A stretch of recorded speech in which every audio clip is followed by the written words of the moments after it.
النبي صلى الله عليه وسلم من ترك الصلاة متعمدا فقد كفر الحمد لله সমস্ত তারিফ সমস্ত প্রশংসা সেই আল্লাহ রাব্বুল আলামিনের ইজ্জতের যে আল্লাহ রাব্বুল আলামিনের ইজ্জত আমাদেরকে বাদ-মাগরিব আমাকে কিছু কথা বলার এবং আপনাদেরকে কিছু কথা শোনার মতো সৌভাগ্য দান করেছেন। এই জন্য বলি আলহামদুলিল্লাহ। জিনারি হাবিব সৈয়দুল মুরসালিন আকায়ে নামদার তাজদার আলম দুলালে আমিনা মানবতার মুক্তি দিশারি রাসূলুল্লাহ সাল্লাল্লাহু আলাইহি ওয়াসাল্লামের উপর লক্ষ কোটি দরুদ উদ্ভাসিত হোক। বলি সাল্লাল্লাহু আলাইহি ওয়াসাল্লাম। আমরা যখন মহানবী মুহাম্মদুর রাসূলুল্লাহ সাল্লাল্লাহু আলাইহি ওয়াসাল্লামের নাম শুনব তখন জোরে করে আমাদেরকে কি বলতে হবে? সাল্লাল্লাহু আলাইহি ওয়াসাল্লাম। কেননা মহানবী রাসূলুল্লাহ সাল্লাল্লাহু আলাইহি ওয়াসাল্লাম জুমার দিন যখন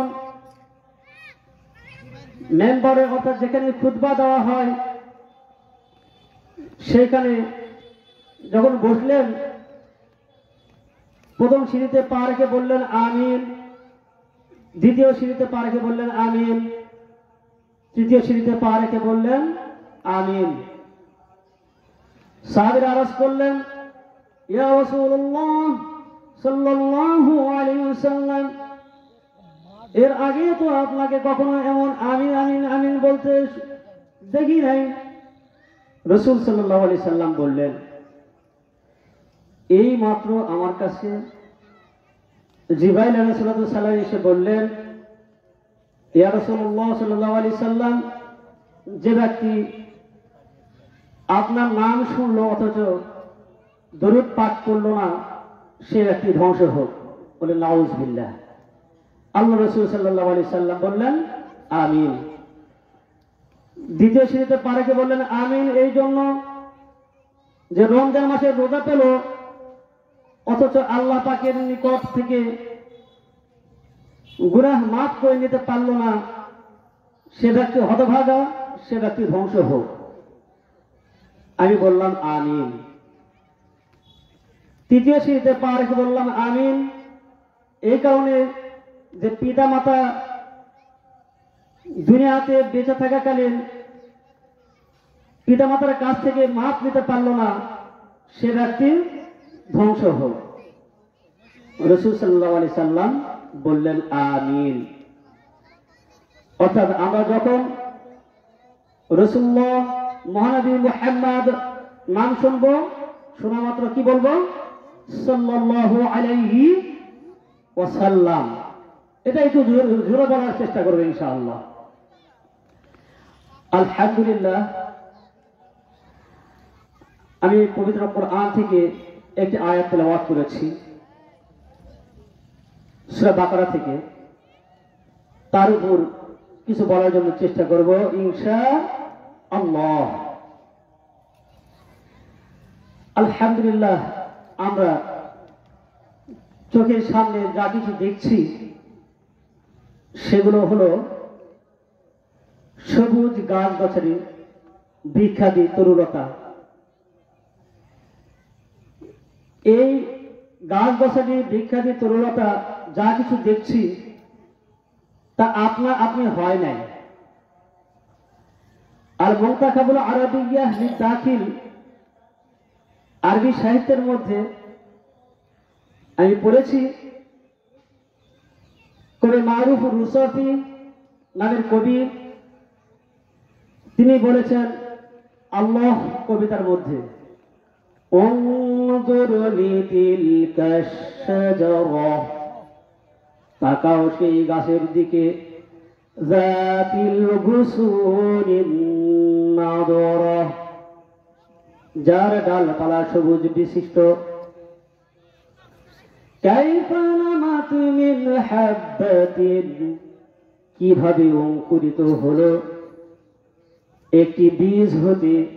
ওয়া কাইফা সারাত শাজারা, এবং কিভাবে ওইটি গাছে পরিণত হলো।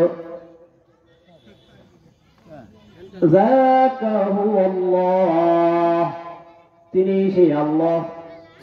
আল্লাযী আন'আমুহু মুনহামিরা, যার রহমত সবসময় অবিরাম গতিশীল। সুবহানাল্লাহ। আলহামদুলিল্লাহ। এই গাছপালা তরুলতা আল্লাহ পাক সৃষ্টি করেছেন একটি ছোট্ট একটি বীজ থেকে। এরপর যখন ওই গাছের ওই বীজে প্রাণ ফিরে পায়, তখন একটি গাছে পরিণত হয়, আর সেই গাছই হয় অনেক বড়।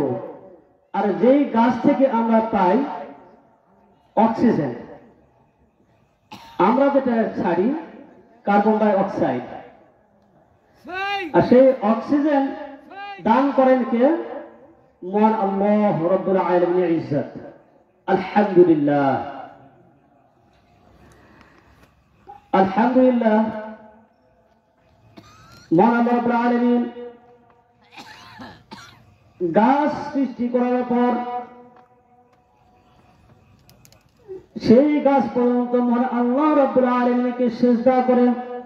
সুবহানাল্লাহ। আল্লাহ রাব্বুল আলামিন যে গাছ সৃষ্টি করেছেন, তরুলতা সৃষ্টি করেছেন, এগুলো আল্লাহ পাককে কি করে? সিজদা করে। সুবহানাল্লাহ। আল্লাহ রাব্বুল আলামিন সূরা রহমানের মধ্যে ঘোষণা করে দিয়েছেন, ওয়ান নাজমু ওয়াশ-শাজারু ইয়াসজুদান।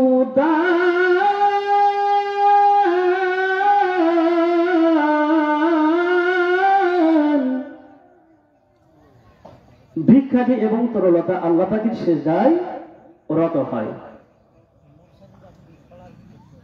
আমরা আশরাফুল মাখলুকাত, সৃষ্টির সেরা। এই সৃষ্টির সেরা কে ঘোষণা করেছেন? অবশ্যই মহান আল্লাহ রাব্বুল আলামিন সৃষ্টির সেরা হিসেবে আমাদেরকে ঘোষণা করে দিয়েছেন। মানে কি হলে একমাত্র সৃষ্টির মধ্যে সেরা। সুবহানাল্লাহ। আল্লাহ পাক আমাদেরকে দয়া করছেন বলে সৃষ্টির সেরা হিসেবে আল্লাহ পাক আমাদেরকে সৃষ্টি করেছেন, বানিয়েছেন। গাছপালা তরুলতা আল্লাহ পাকের সিজদায় রত হয়, কিন্তু আমরা মানুষ দিনে রাতে মাত্র 5টা ওয়াক্ত নামাজ, ফজর, জোহর, আসর, মাগরিব, ইশা, এই মাত্র 5টি ওয়াক্ত নামাজ আমরা যথাসময়ে আদায় করতে পারি না। তো আসলে এটা বড় দুর্ভাগ্য। আল্লাহ রাব্বুল আলামিন পবিত্র কোরআনের মধ্যে ঘোষণা করে দিয়েছেন, আকিমুস সালাতা ওয়া আতুজ যাকাতা ওয়ারকাউ মা'আর রাকিঈন। তোমরা নামাজ কায়েম করো এবং যাকাত প্রদান করো। ওয়ারকাউ, এবং রুকুকারীদের সঙ্গে রুকু করো। ওয়ারকাউ মা'আর রাকিঈন, রুকুকারীদের সঙ্গে রুকু করার কথা আল্লাহ পাক ঘোষণা করে দিয়েছেন। আকিমুস সালাহ শব্দের অর্থ কি? নামাজ প্রতিষ্ঠা করো। কেউ কেউ বলে থাকেন যে নামাজ পড়ার কথা আল্লাহ পাক বলছেন না প্রতিষ্ঠা করার কথা বলছেন। আসলে এই কথাটা আমি আপনি চিন্তা করলেই অবশ্যই বুঝতে পারবো যে বলা হয়েছে আকিমুস সালাহ, নামাজ প্রতিষ্ঠা করো। আমি নিজে নামাজ পড়লাম না, আমি আপনাকে নামাজের জন্য বললাম, এটা কেমন দেখায়? আল্লাহ রাব্বুল আলামিন পবিত্র কোরআনের মধ্যে ঘোষণা করে দিয়েছেন অন্যত্র, ইয়া আইয়ুহাল্লাযীনা আমানু লিমা তাকুলুনা মা লা تفعلون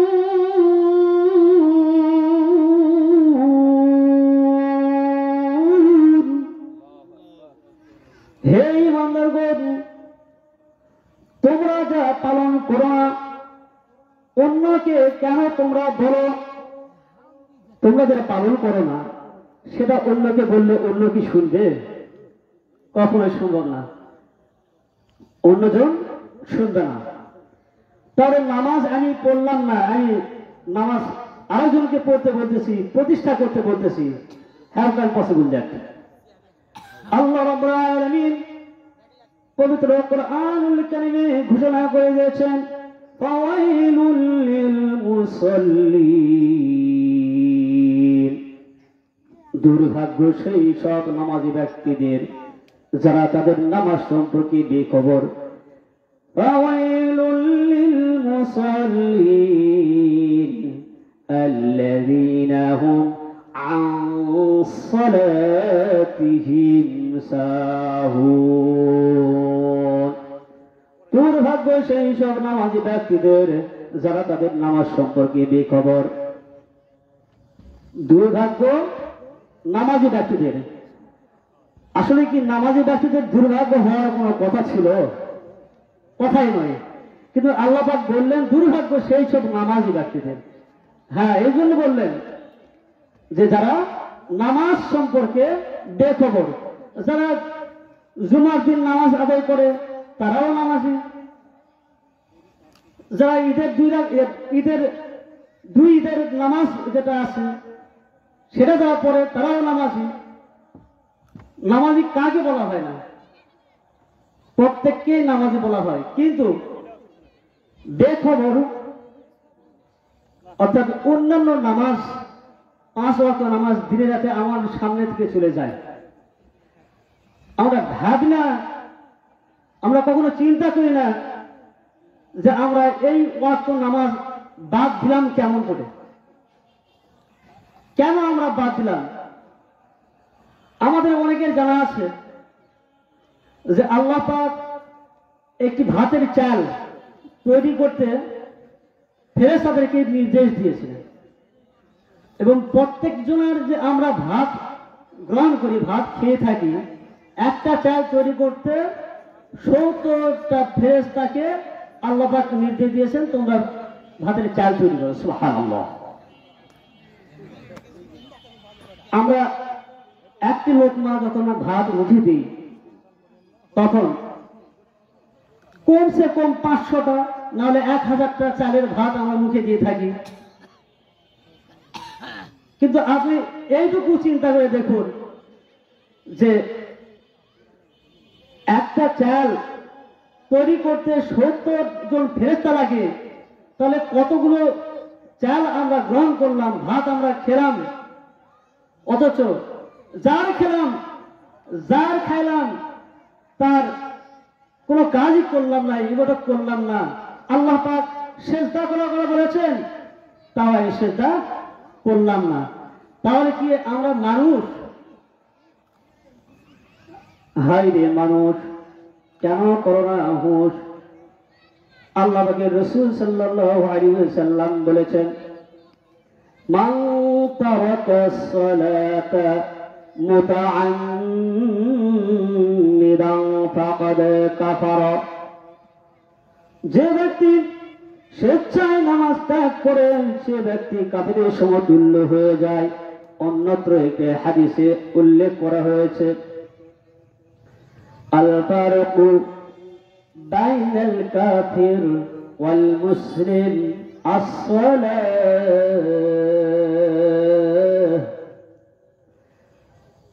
নামাজ কাফির এবং মুসলিমের মধ্যে পার্থক্য স্থাপন করে থাকে মুসলিম নামাজ পড়বে কাফের নামাজ পড়বে না এটাই হলো স্বাভাবিক কতদিন আমরা সময় থাকতেও বসে আছি শুয়ে আছি অথচ নামাজ আদায় করছি না তাহলে কাফের এবং মুমিন এর মধ্যে পার্থক্য স্থাপনকারী বিষয় হলো নামাজ কথা বলেন ঠিক কিনা আলহামদুলিল্লাহ, কাফের নামাজ আদায় করবে না, আর মুসলিম নামাজ আদায় করবে। আর কতজন যে নামাজ কাজা করে দেন, একটি নামাজ কাজা করলে 2,88,00,000 বছর জাহান্নাম। এটা আমাদের অনেকেরই জানা আছে।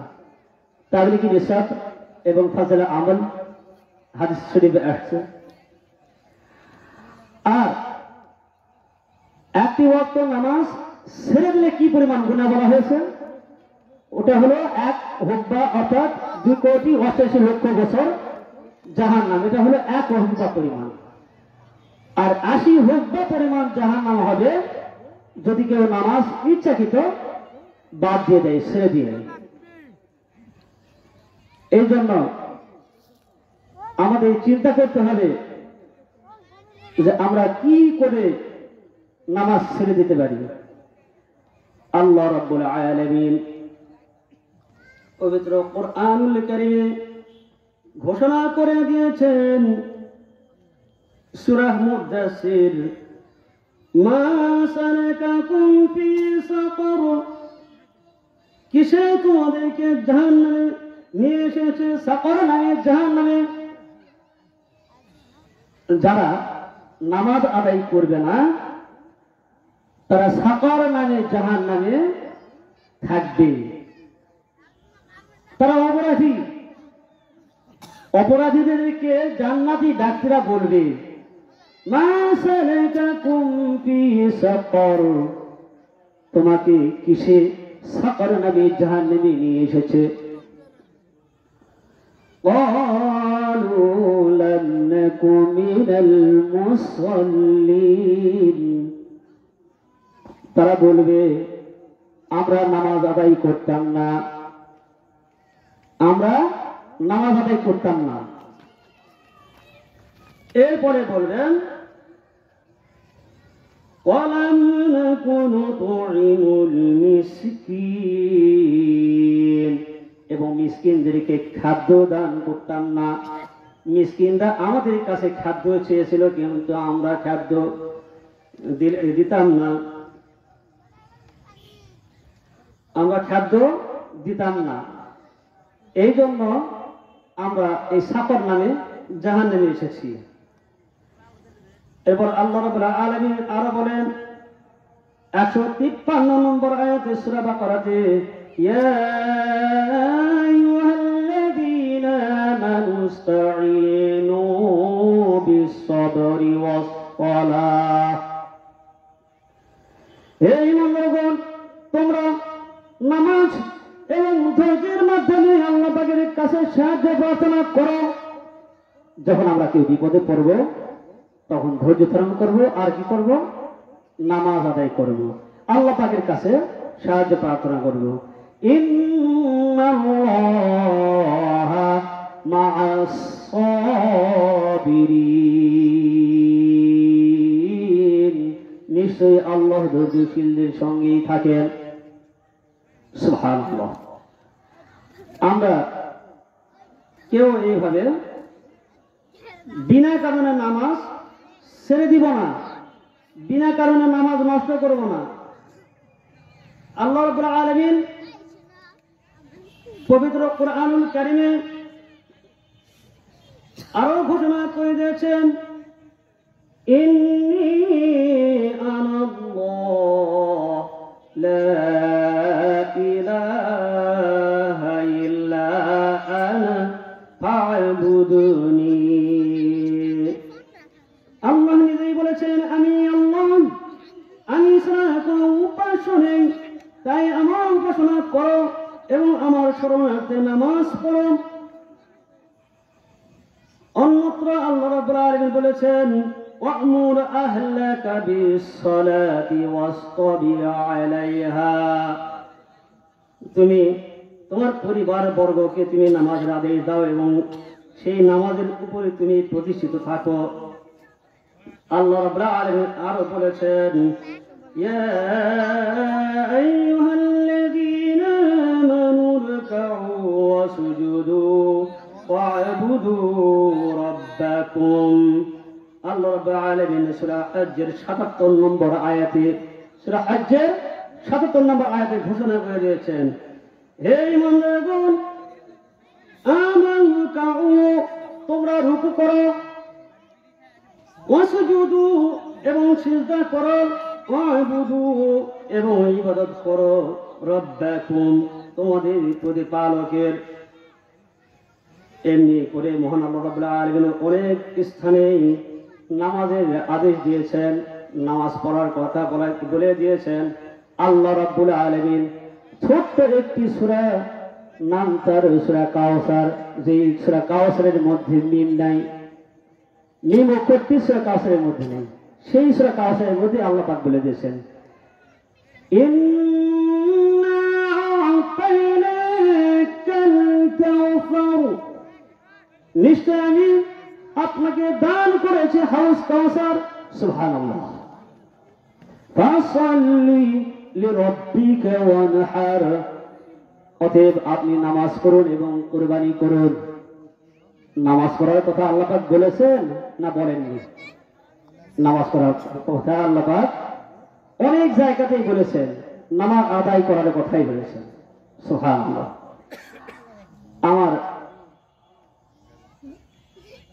আমার সময় শেষ, এটা আমি জানতে পেরেছি, আলহামদুলিল্লাহ। তবে একটি ছোট্ট একটি কথা বলে, যে কথার অর্থ যেটা, সেটা গজলের মধ্যেই আল্লাহ পাককে এক বান্দা লিখে দিয়েছেন। যারা নামাজ আদায় করছে না, যারা কাজা করে,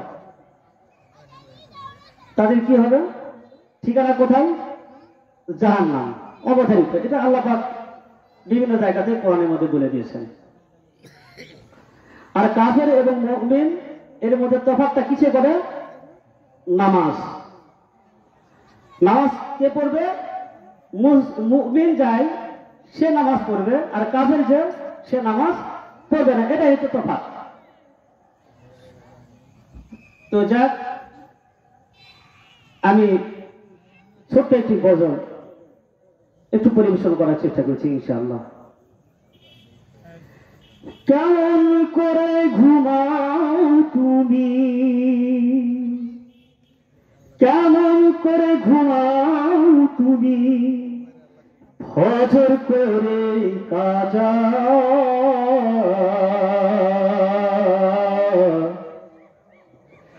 এমন তো হতে পারে জোহরে জানাজা তোমার, এমন তো হতে পারে জোহরে জানাজা। কেমন করে ঘুমাও তুমি, ফজর করে কাজা, এমন তো হতে পারে জোহরে জানাজা তোমার, এমন তো হতে পারে জোহরে জানাজা। কথা বলেন ঠিক কিনা? এরপরে যে কথা বলা হয়েছে, কাফের মুমিন তফাৎ কিসে করে? নামাজে। মুসলিম হয় না জন্ম নিলে মুসলমানের ঘরে, কাফের মুমিন তফাৎটা হয় সালাতের উপরে। ও মানুষ, সালাতের উপরে। মুসলিম হয় না জন্ম নিলে মুসলমানের ঘরে, কাফের মুমিন তফাৎটা হয় সালাতের উপরে। ও মানুষ, সালাতের উপরে। এ জীবনে নামাজ যেন, এ জীবনে নামাজ যেন হয় না তবু কাজা,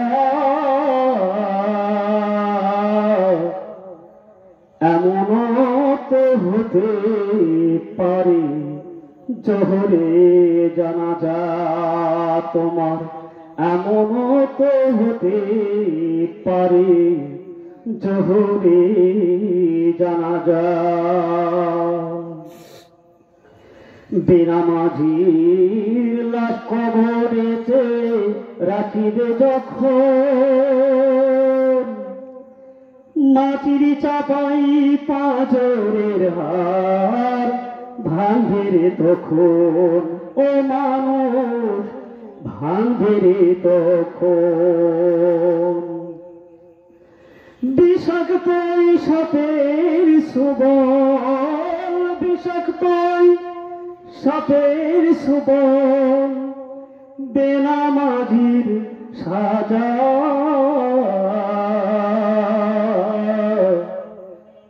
এমনও তো হতে পারে জোহরে জানাজা তোমার, এমনও তো হতে পারে জোহরে জানাজা। কথা বলেন ঠিক কিনা? আমরা আজ আছি, কাল নেই, এক সেকেন্ডের কোনো ভরসাও নেই। আমি অনেক সময় বলে থাকি, আমরা অনেক সময় বলে থাকি যে আগামীকাল থেকে নামাজ পড়ব বা জুম্মার দিন থেকে নামাজ পড়ব। জুম্মার দিন আপনি নামাজ আদায় করলেন, কিন্তু আজকে যে আপনি মারা যাবেন না বা এক সেকেন্ড পরে আপনি মৃত্যুবরণ করবেন না, এটা কোনো নিশ্চয়তা আপনি দিতে পারবেন? যদি নিশ্চয়তা দিতে পারেন তাহলে আপনি বলতেই পারবেন যে হ্যাঁ আমি জুম্মার নামাজ আজকে পড়ছি, আর পড়তে পারতেছি না, আগামী শুক্রবার আজ জুম্মার নামাজে আবার জুম্মার নামাজ আদায় করব। নেভার। ফাওয়াইলুল মুসাল্লিন আল্লাযীনা হুম আন সালাতিহিম সাহুন। দুর্ভাগ্যশালী সব নামাজি ব্যক্তিদের যারা তাদের নামাজ সম্পর্কে বেখবর। আল্লাহ রাব্বুল আলামিন যেটুকু সময় আমি পেয়েছি, যেটুকু কোরআন থেকে কিছু বলার জন্য চেষ্টা করেছি আপনাদের সামনে, আমি সহ আপনারা সকলেই আল্লাহ যেন পালন করার মতো তৌফিক দান করেন। আমিন। ওয়া আখিরু দাওয়ানা আনিল হামদুলিল্লাহি রাব্বিল আলামিন। আসসালামু আলাইকুম ওয়া রাহমাতুল্লাহি ওয়া বারাকাতুহু। আলহামদুলিল্লাহ, মাশাআল্লাহ। হযরত অনেক মূল্যবান কথা বলেছেন। অনুষ্ঠানে